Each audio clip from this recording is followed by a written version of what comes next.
એટલે મેં તો પહેલાં પણ પતિદેવને ઓફર કરી હતી લગ્નથી પહેલાં કે આપણે નવી રીત હાલે છે ને લિવિંગ રિલેશનમાં રહેવાનું, ન તમને કાંઈ મારી ઉપાધિ ને મને તમારી ઉપાધિ, ખાલી ભેગું રહેવાનું ને બારે બતાવવાનું કે હા.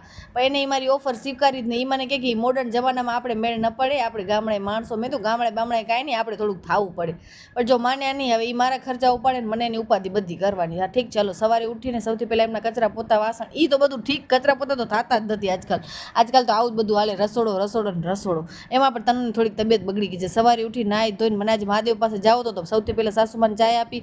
મેં તનુને કીધું તું છાપા બાપા વાંચ ત્યાં સુધી મંદિરે જ્યાં હું મહાદેવની ક્લિપ નથી લેતા, ભૂલી ગઈ, સોરીઓ. અને પછી જુઓ થોડાક ફ્રૂટ ફળ, હવે આટલું બધું કામ કરી થોડીક બોડીને પણ આમ કહેવાય રિક્વાયરમેન્ટ હોય પૂરી કરવી પડે, પણ તોય બોડી ઉતરતી જ નથી. આટલું કામ કરું તોય ખબર નહીં મને કેમ ઝીણો થવાનો છે એ સુખ મળતો જ નથી. તમારે કોઈ સાથે પ્રોબ્લેમ છે એ મને કહેજો. તો થોડાક ડ્રેગન ફ્રૂટ, જાયફળ, કેળા એવું બધું ધબી લીધો.